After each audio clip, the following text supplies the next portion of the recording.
এই সংসারে সব থেকে বেশি কঠিন কাজ কোনটা? কেউ বলবেন যুদ্ধ করা, কেউ বলবেন ধন অর্জন করা, আবার কেউ বলবেন জ্ঞান অর্জন করা সব থেকে বেশি কঠিন। এবার প্রত্যেক ব্যক্তির নিজস্ব অভিজ্ঞতা আছে, আর সেই অনুসারে তার নিজস্ব একটা উত্তর আছে।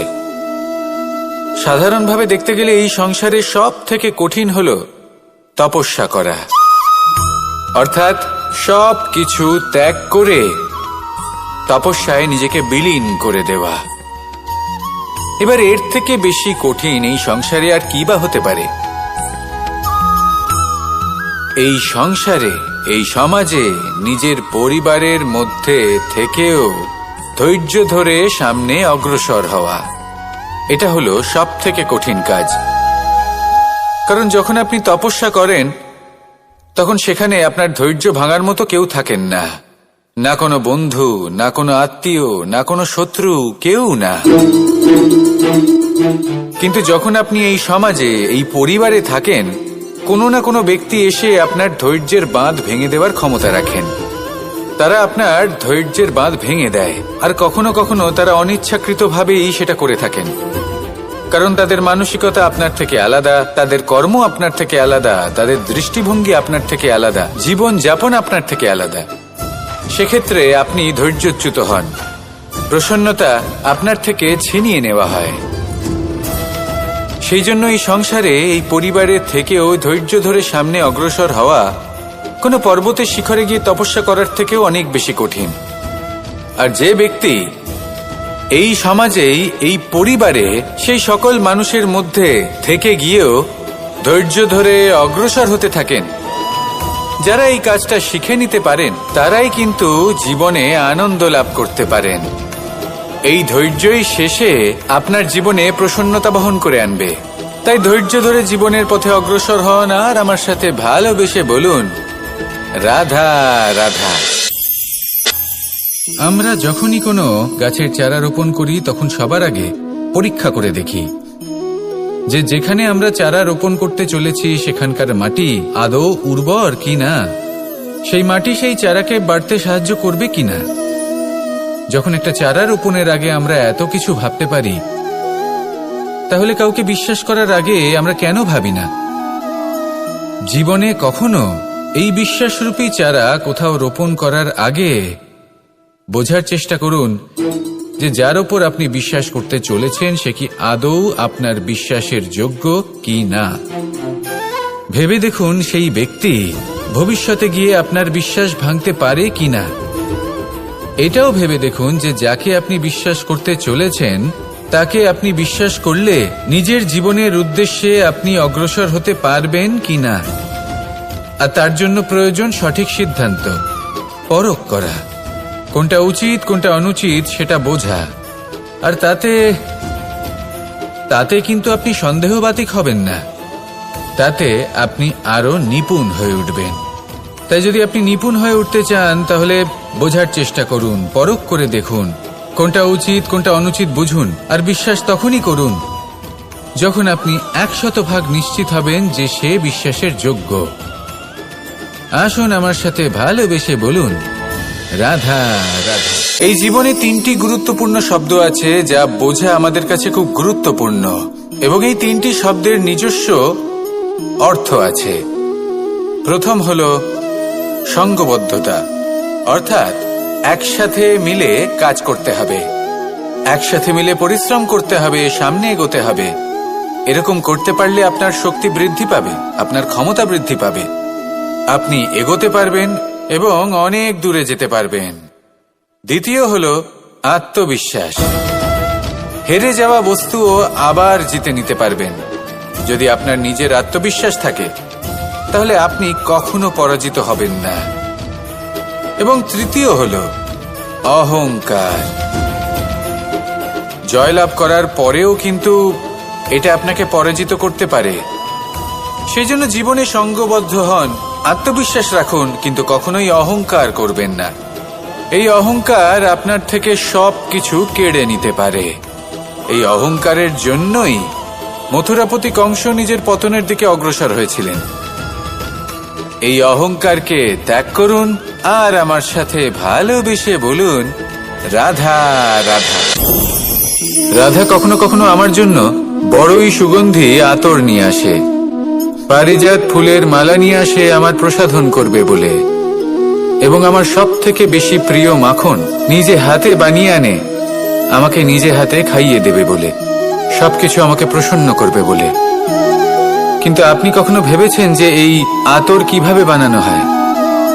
সহস্র ফুলের পাপড়ি একসাথে পিষে নিতে হয়, তারপরে তার থেকে যে রস নিঃসৃত হয় সেই রস দ্বারাই আতর তৈরি হয়।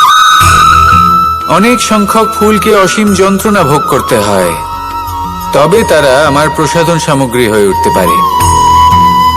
দুধ থেকে মাখন তৈরি করার জন্য কতটা পরিমাণ মন্থন সহ্য করতে হয় সেটা আপনি জানেন। ঠিক সেই রকমই হলো আমাদের জীবনও। বিপদও আসে, কঠিন পরিস্থিতিও আসে, এর সম্মুখীন হতে শিখুন। মনে রাখবেন, আপনি হলেন সেই দুধ যাকে মন্থন সহ্য করতে হবে মাখন হয়ে ওঠার জন্য।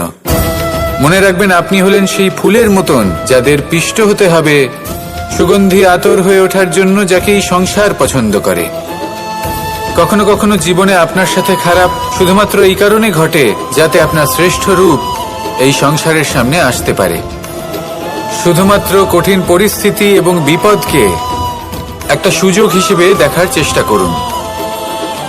আপনার জন্য এই সংসার বদলে যাবে, সংসারকে দেখার দৃষ্টিভঙ্গি পাল্টে যাবে, আপনার ভাগ্য পাল্টে যাবে, আর এই মন প্রসন্ন হয়ে বলবে, রাধা রাধা।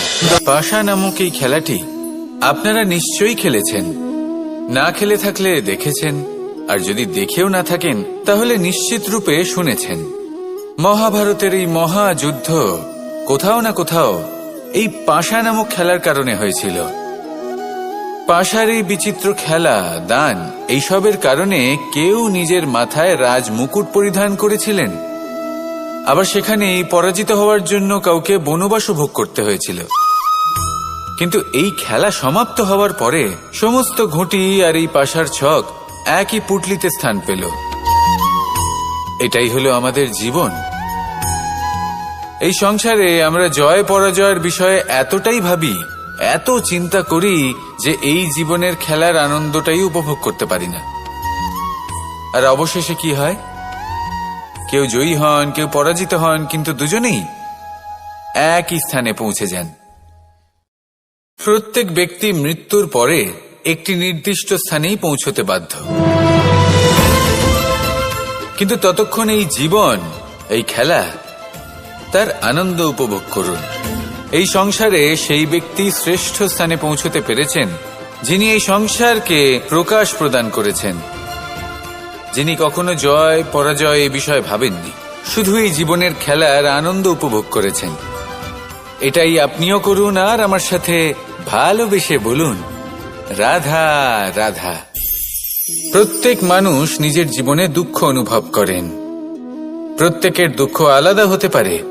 কারোর মনে এই দুঃখ থাকে যে সে তার বাবা মায়ের সব ইচ্ছে পূরণ করতে পারেননি।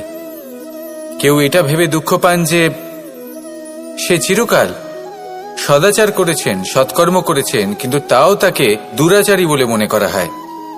কেউ এটা ভেবেও দুঃখ পান যে তার সামনে যে ব্যক্তি রয়েছেন তার চোখে তিনি শত্রু হয়ে উঠেছেন বা দুষ্ট হয়ে উঠেছেন, যেখানে তিনি হয়তো কোনো অনুচিত কাজই করেননি। এবার এই সমস্ত বিষয় নিয়ে ভেবে নিজের ব্যক্তিত্ব নিয়ে সন্দেহ প্রকাশ করবেন না।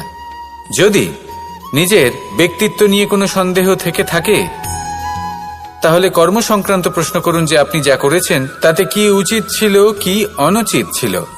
যেটা প্রয়োজন সেটা এটা বোঝার যে আপনার অন্তর্মন, আপনার বিবেক আপনাকে কি বলছে, আর আপনার অন্তর্মন আর আপনার বিবেক আপনাকে যেটা করতে বলবে শুধু সেটাই করুন। আর তারপরে এই সংসার কি বলবে, কি ভাববে সেসব নিয়ে ভাবতে যাবেন না, কারণ এই সংসার তো ঈশ্বরকেও প্রশ্ন করে থাকে, ঈশ্বরকেও দোষী মনে করে। কখনো কখনো যখন কোনো ঘটনা মানুষের ইচ্ছা অনুযায়ী ঘটে না, তখন মানুষ এটা বলে যে হে ঈশ্বর, আপনি আমার পাশে থাকলেন না, আপনি বড়ই কঠোর, এটা আপনার দোষ। যেখানে বেশিরভাগ সময় হয়তো সে নিজেই নিজের কর্মফল ভোগ করছে, আর কখনো কখনো ঈশ্বর হয়তো তার জন্য আরো ভালো কোনো পরিকল্পনা করে রেখেছেন, কিন্তু মানুষ সেটা বুঝতে পারে না। তাই দিনের শেষে যেটা প্রয়োজন সেটা হলো নিজের মনের কথা বুঝতে হবে। আপনার বিবেক কি বলছে শুধু সেটাই করুন আর সামনে এগোতে থাকুন। আমার সাথে ভালোবেসে বলুন, রাধা রাধা। পরিবর্তন, এটা হলো সৃষ্টির অমূল্য নিয়ম। এই সংসারে সবকিছু সময়ান্তরে পরিবর্তিত হয়, এই সময়ও পরিবর্তিত হয়। পরিবর্তন চিরকাল হয়ে এসেছে আর চিরকাল হতে থাকবে, কিন্তু এবার আমরা সেই পরিবর্তন কিভাবে লাভ করব যেটা আমাদের প্রয়োজন, যেটা আমরা চাই। আমরা জীবনে বিকাশ চাই। এই বিকাশ কিভাবে লাভ করতে পারি?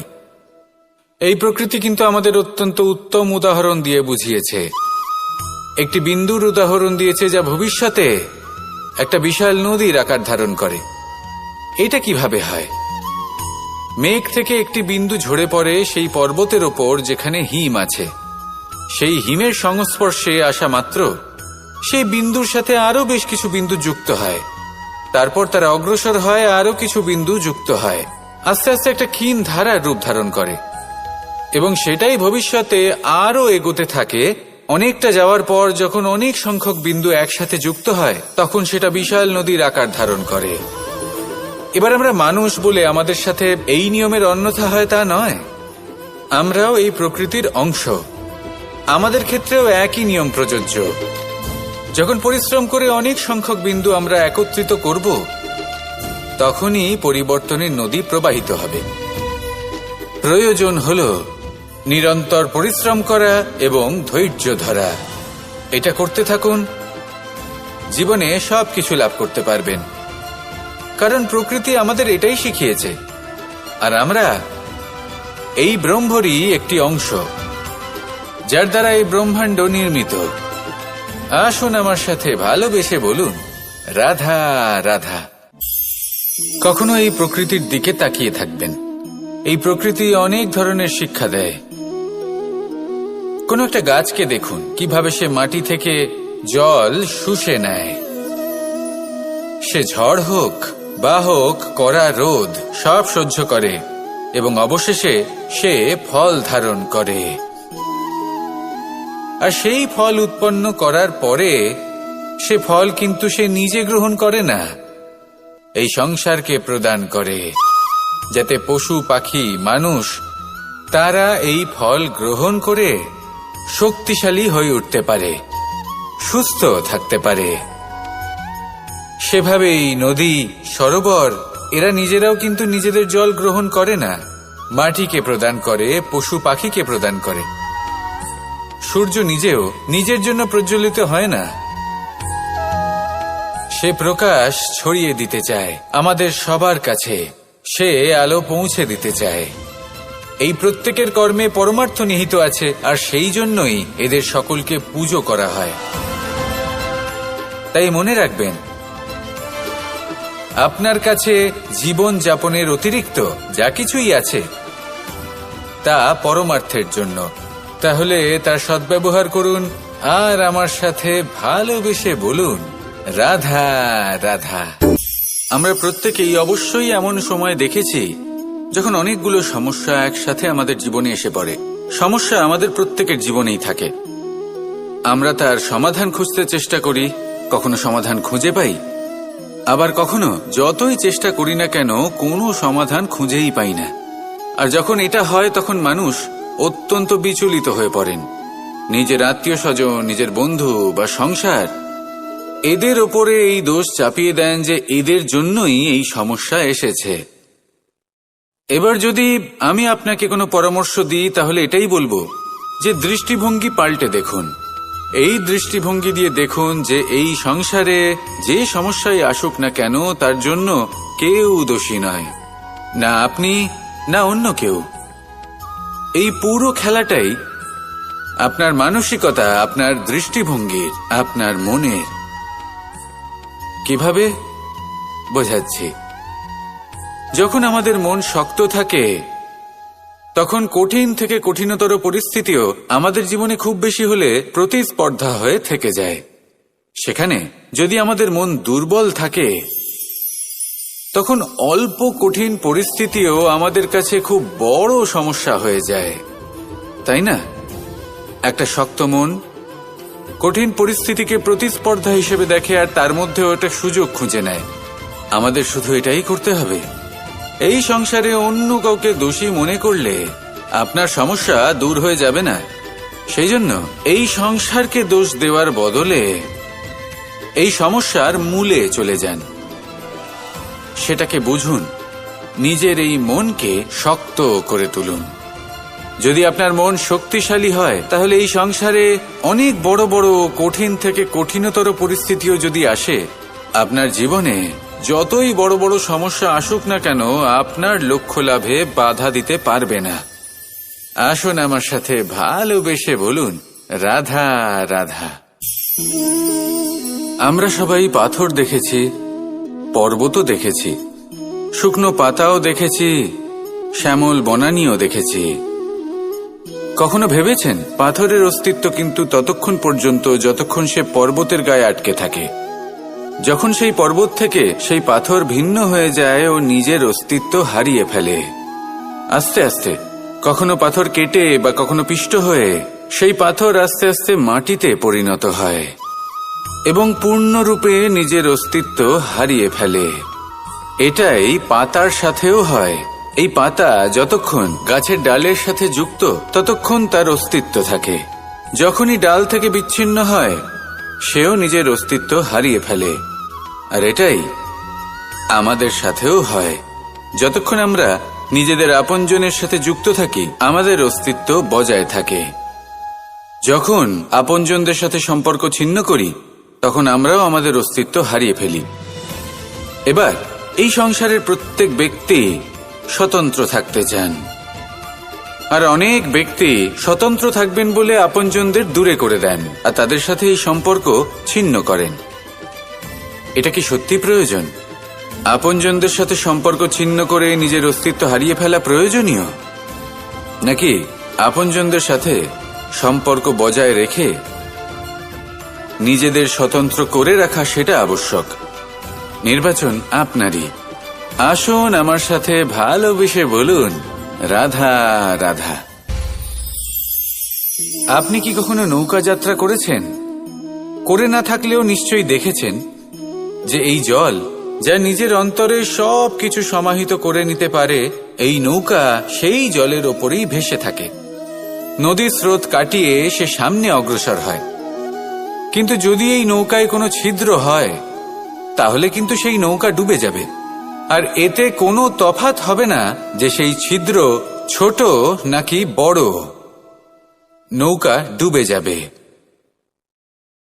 এই ছিদ্র হলো আমাদের জীবনে আমাদের অপগুণ, আমাদের দোষ, আমাদের বিকার। কখনো এটা ভাববেন না যে এই দোষ খুবই ছোট, এতে কিছুই যাবে আসবে না। না, সেই ছোট দোষ, সেই ছোট বিকার যদি সেটাকে শুধরে না নেন, তাহলে সেটা আপনাকে আপনার পতনের দিকে নিয়ে যাবে।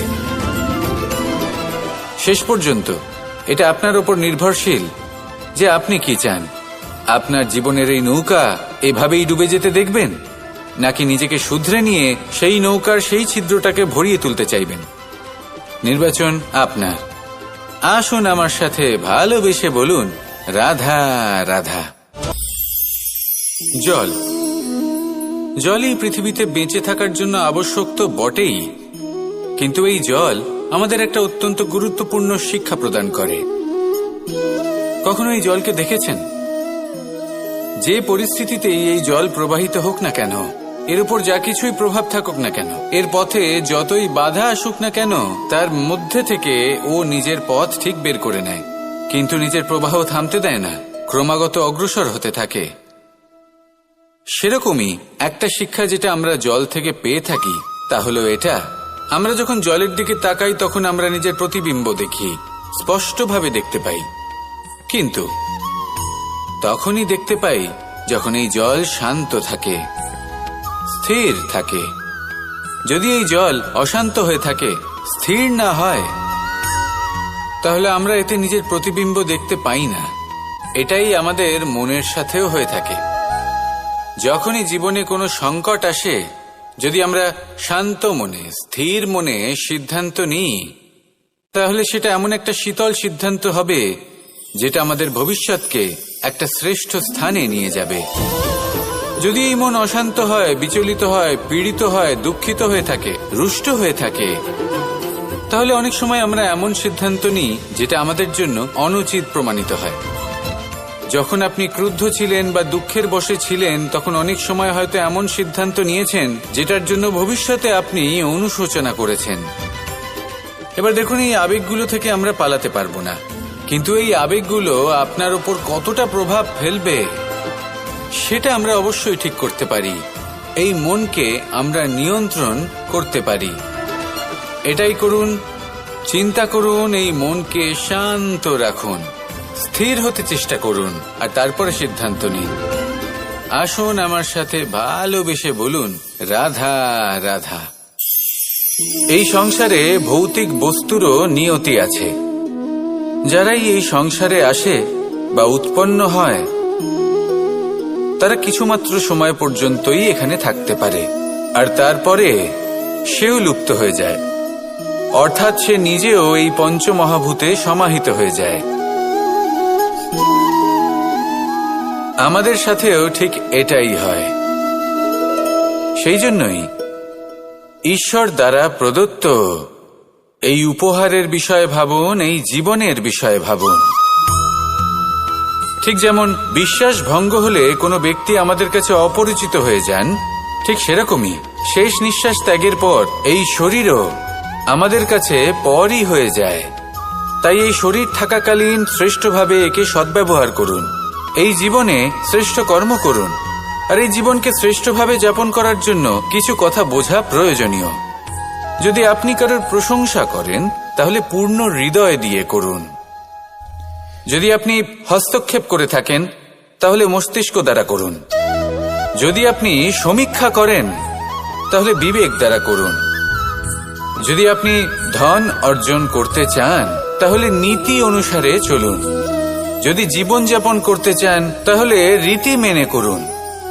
আর যদি ঈশ্বরের ভজন করতে চান, তাহলে ভক্তিভাব নিয়ে করুন।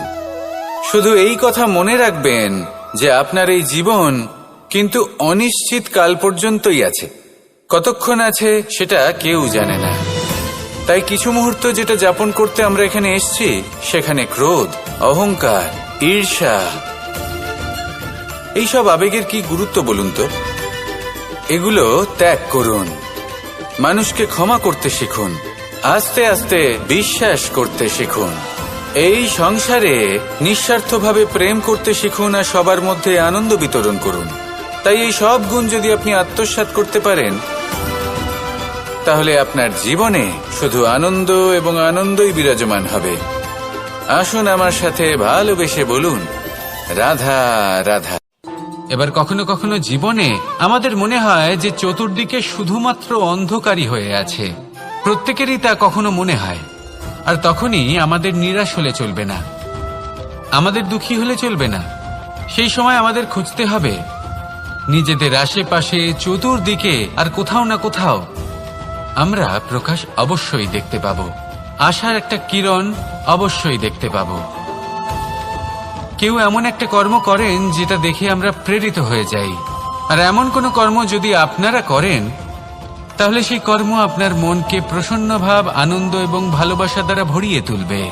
আপনার অন্তরের সেই অন্ধকারের অন্ত করবে, দুঃখেরও অন্ত করবে। আর এই মন প্রসন্ন ভাব নিয়ে বলবে, রাধা রাধা। এই জীবনে তিনটি গুরুত্বপূর্ণ শব্দ আছে যা বোঝা আমাদের কাছে খুব গুরুত্বপূর্ণ, এবং এই তিনটি শব্দের নিজস্ব অর্থ আছে। প্রথম হল সঙ্গবদ্ধতা, অর্থাৎ একসাথে মিলে কাজ করতে হবে, একসাথে মিলে পরিশ্রম করতে হবে, সামনে এগোতে হবে। এরকম করতে পারলে আপনার শক্তি বৃদ্ধি পাবে, আপনার ক্ষমতা বৃদ্ধি পাবে, আপনি এগোতে পারবেন এবং অনেক দূরে যেতে পারবেন। দ্বিতীয় হল আত্মবিশ্বাস। হেরে যাওয়া বস্তুও আবার জিতে নিতে পারবেন যদি আপনার নিজের আত্মবিশ্বাস থাকে। তাহলে আপনি কখনো পরাজিত হবেন না। এবং তৃতীয় হলো অহংকার। জয়লাভ করার পরেও কিন্তু এটা আপনাকে পরাজিত করতে পারে। সেই জন্য জীবনে সঙ্গবদ্ধ হন, আত্মবিশ্বাস রাখুন, কিন্তু কখনোই অহংকার করবেন না। এই অহংকার আপনার থেকে সবকিছু কেড়ে নিতে পারে। এই অহংকারের জন্যই মথুরাপতি কংস নিজের পতনের দিকে অগ্রসর হয়েছিলেন। এই অহংকারকে ত্যাগ করুন আর আমার সাথে ভালোবেসে বলুন, রাধা রাধা। এই সংসারে সব থেকে বেশি কঠিন কাজ কোনটা? কেউ বলবেন যুদ্ধ করা, কেউ বলবেন ধন অর্জন করা, আবার কেউ বলবেন জ্ঞান অর্জন করা সব থেকে বেশি কঠিন। এবার প্রত্যেক ব্যক্তির নিজস্ব অভিজ্ঞতা আছে আর সেই অনুসারে তার নিজস্ব একটা উত্তর আছে। সাধারণভাবে দেখতে গেলে এই সংসারে সব থেকে কঠিন হলো তপস্যা করা, অর্থাৎ সব কিছু ত্যাগ করে তপস্যায় নিজেকে বিলীন করে দেওয়া। এবার এর থেকে বেশি কঠিন এই সংসারে আর কি বা হতে পারে? এই সংসারে, এই সমাজে, নিজের পরিবারের মধ্যে থেকেও ধৈর্য ধরে সামনে অগ্রসর হওয়া, এটা হলো সব থেকে কঠিন কাজ। কারণ যখন আপনি তপস্যা করেন তখন সেখানে আপনার ধৈর্য ভাঙার মতো কেউ থাকেন না, না কোনো বন্ধু, না কোনো আত্মীয়, না কোনো শত্রু, কেউ না। কিন্তু যখন আপনি এই সমাজে, এই পরিবারে থাকেন, কোনো না কোনো ব্যক্তি এসে আপনার ধৈর্যের বাঁধ ভেঙে দেওয়ার ক্ষমতা রাখেন। তারা আপনার ধৈর্যের বাঁধ ভেঙে দেয়, আর কখনো কখনো তারা অনিচ্ছাকৃতভাবেই সেটা করে থাকেন। কারণ তাদের মানসিকতা আপনার থেকে আলাদা, তাদের কর্ম আপনার থেকে আলাদা, তাদের দৃষ্টিভঙ্গি আপনার থেকে আলাদা, জীবন যাপন আপনার থেকে আলাদা। সেক্ষেত্রে আপনি ধৈর্যচ্যুত হন, প্রসন্নতা আপনার থেকে ছিনিয়ে নেওয়া হয়। সেই জন্য এই সংসারে, এই পরিবারের থেকেও ধৈর্য ধরে সামনে অগ্রসর হওয়া কোনো পর্বতের শিখরে গিয়ে তপস্যা করার থেকেও অনেক বেশি কঠিন। আর যে ব্যক্তি এই সমাজেই, এই পরিবারে, সেই সকল মানুষের মধ্যে থেকে গিয়েও ধৈর্য ধরে অগ্রসর হতে থাকেন, যারা এই কাজটা শিখে নিতে পারেন, তারাই কিন্তু জীবনে আনন্দ লাভ করতে পারেন। এই ধৈর্যই শেষে আপনার জীবনে প্রসন্নতা বহন করে আনবে। তাই ধৈর্য ধরে জীবনের পথে অগ্রসর হন আর আমার সাথে ভালোবেসে বলুন, রাধা রাধা। আমরা যখনই কোনো গাছের চারা রোপণ করি তখন সবার আগে পরীক্ষা করে দেখি যে যেখানে আমরা চারা রোপণ করতে চলেছি সেখানকার মাটি আদৌ উর্বর কিনা, সেই মাটি সেই চারাকে বাড়তে সাহায্য করবে কিনা।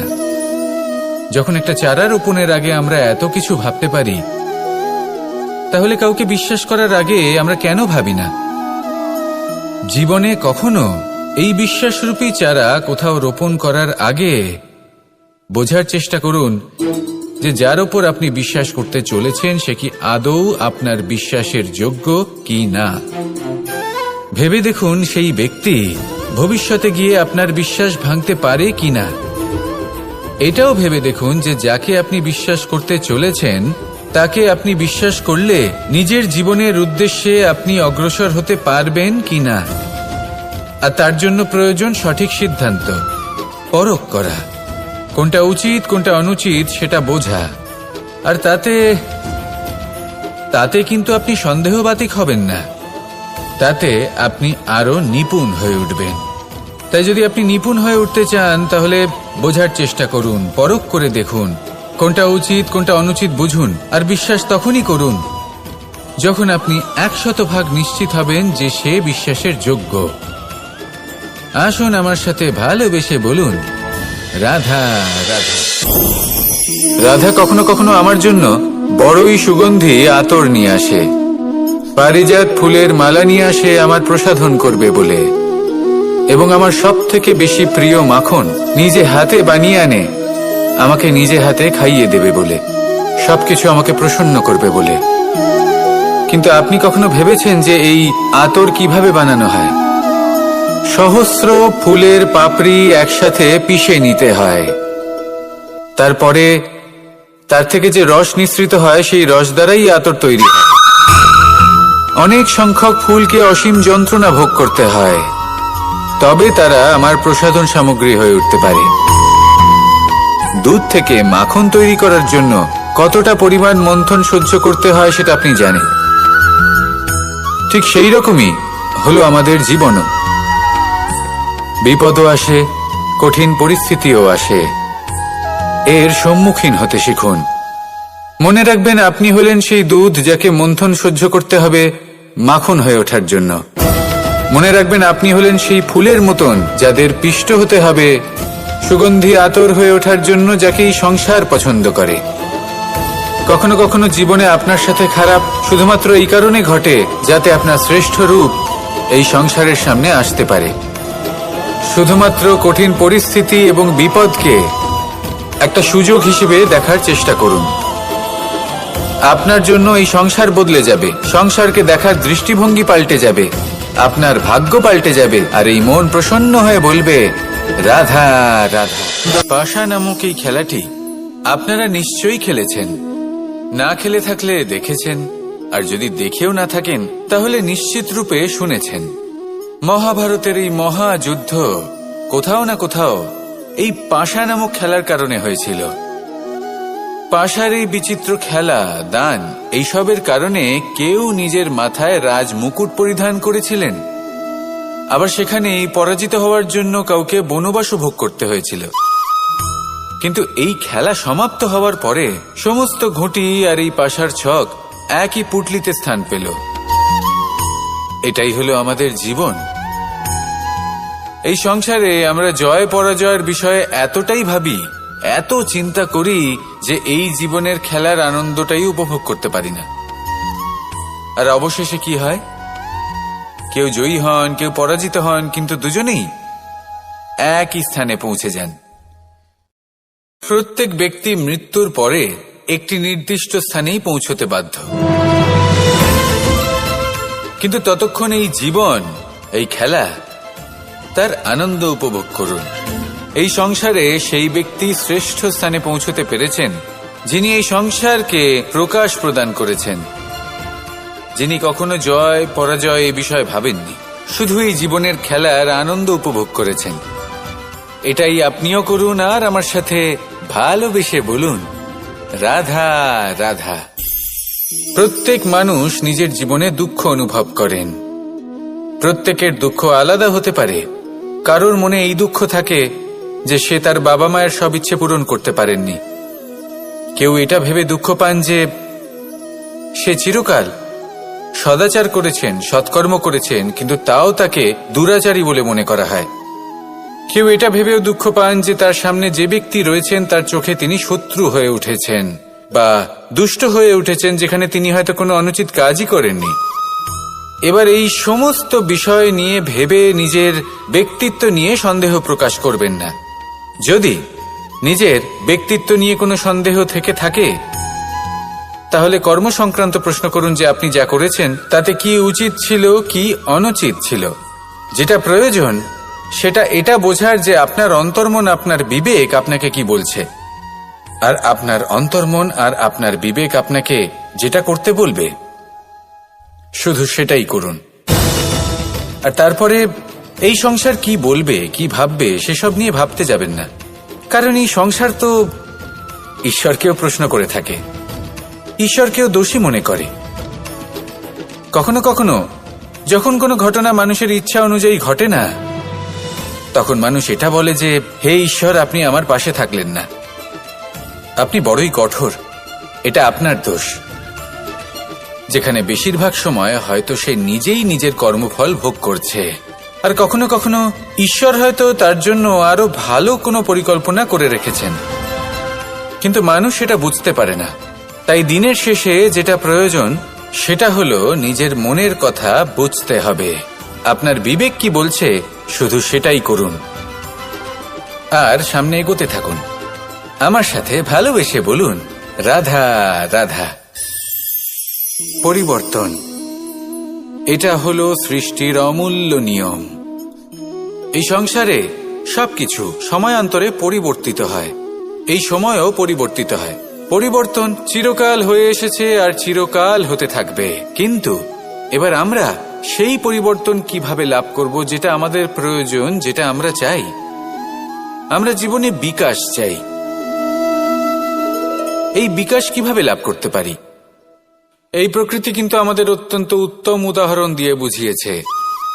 একটি বিন্দুর উদাহরণ দিয়েছে যা ভবিষ্যতে একটা বিশাল নদীর আকার ধারণ করে। এটা কিভাবে হয়? মেঘ থেকে একটি বিন্দু ঝরে পড়ে সেই পর্বতের ওপর যেখানে হিম আছে। সেই হিমের সংস্পর্শে আসা মাত্র সেই বিন্দুর সাথে আরো বেশ কিছু বিন্দু যুক্ত হয়। তারপর তারা অগ্রসর হয়, আরো কিছু বিন্দু যুক্ত হয়, আস্তে আস্তে একটা ক্ষীণ ধারার রূপ ধারণ করে এবং সেটাই ভবিষ্যতে আরো এগোতে থাকে। অনেকটা যাওয়ার পর যখন অনেক সংখ্যক বিন্দু একসাথে যুক্ত হয় তখন সেটা বিশাল নদীর আকার ধারণ করে। এবার আমরা মানুষ বলে আমাদের সাথে এই নিয়মের অন্যথা হয় তা নয়। আমরাও এই প্রকৃতির অংশ। আমাদের ক্ষেত্রেও একই নিয়ম প্রযোজ্য। যখন পরিশ্রম করে অনেক সংখ্যক বিন্দু আমরা একত্রিত করব তখনই পরিবর্তনের নদী প্রবাহিত হবে। প্রয়োজন হল নিরন্তর পরিশ্রম করা এবং ধৈর্য ধরা। এটা করতে থাকুন, জীবনে সবকিছু লাভ করতে পারবেন। কারণ প্রকৃতি আমাদের এটাই শিখিয়েছে, আর আমরা এই ব্রহ্মরই একটি অংশ, যার দ্বারা এই ব্রহ্মাণ্ড নির্মিত। আসুন আমার সাথে ভালোবেসে বলুন, রাধা রাধা। কখনো এই প্রকৃতির দিকে তাকিয়ে থাকবেন। এই প্রকৃতি অনেক ধরনের শিক্ষা দেয়। কোনো একটা গাছকে দেখুন কিভাবে সে মাটি থেকে জল শুষে নেয়। সে ঝড় হোক বা হোক কড়া রোদ সব সহ্য করে এবং অবশেষে সে ফল ধারণ করে। আর সেই ফল উৎপন্ন করার পরে সে ফল কিন্তু সে নিজে গ্রহণ করে না, এই সংসারকে প্রদান করে, যাতে পশু পাখি মানুষ তারা এই ফল গ্রহণ করে শক্তিশালী হয়ে উঠতে পারে, সুস্থ থাকতে পারে। সেভাবেই নদী, সরোবর এরা নিজেরাও কিন্তু নিজেদের জল গ্রহণ করে না, মাটিকে প্রদান করে, পশু পাখিকে প্রদান করে। সূর্য নিজেও নিজের জন্য প্রজ্বলিত হয় না, সে প্রকাশ ছড়িয়ে দিতে চায় আমাদের সবার কাছে, সে আলো পৌঁছে দিতে চায়। এই প্রত্যেকের কর্মে পরমার্থ নিহিত আছে, আর সেই জন্যই এদের সকলকে পুজো করা হয়। তাই মনে রাখবেন, আপনার কাছে জীবন যাপনের অতিরিক্ত যা কিছুই আছে তা পরমার্থের জন্য। তাহলে তার সদ্ব্যবহার করুন আর আমার সাথে ভালোবেসে বলুন, রাধা রাধা। আমরা প্রত্যেকেই অবশ্যই এমন সময় দেখেছি যখন অনেকগুলো সমস্যা একসাথে আমাদের জীবনে এসে পড়ে। সমস্যা আমাদের প্রত্যেকের জীবনেই থাকে। আমরা তার সমাধান খুঁজতে চেষ্টা করি, কখনো সমাধান খুঁজে পাই, আবার কখনো যতই চেষ্টা করি না কেন কোনো সমাধান খুঁজেই পাই না। আর যখন এটা হয় তখন মানুষ অত্যন্ত বিচলিত হয়ে পড়েন। নিজের আত্মীয় স্বজন, নিজের বন্ধু বা সংসার এদের ওপরে এই দোষ চাপিয়ে দেন যে এদের জন্যই এই সমস্যা এসেছে। এবার যদি আমি আপনাকে কোনো পরামর্শ দিই তাহলে এটাই বলবো যে দৃষ্টিভঙ্গি পাল্টে দেখুন। এই দৃষ্টিভঙ্গি দিয়ে দেখুন যে এই সংসারে যে সমস্যায় আসুক না কেন তার জন্য কেউ দোষী নয়, না আপনি না অন্য কেউ।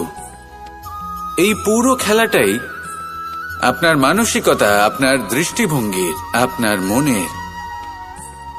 কিভাবে বোঝাচ্ছি? যখন আমাদের মন শক্ত থাকে তখন কঠিন থেকে কঠিনতর পরিস্থিতিও আমাদের জীবনে খুব বেশি হলে প্রতিস্পর্ধা হয়ে থেকে যায়। সেখানে যদি আমাদের মন দুর্বল থাকে তখন অল্প কঠিন পরিস্থিতিও আমাদের কাছে খুব বড় সমস্যা হয়ে যায়, তাই না?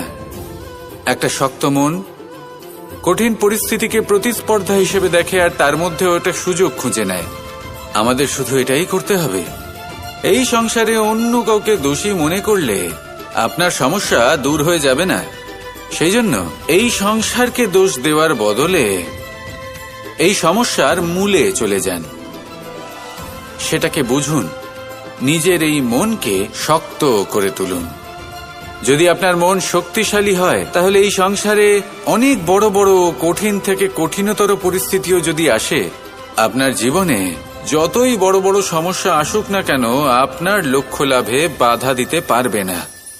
আসুন আমার সাথে ভালোবেসে বলুন, রাধা রাধা।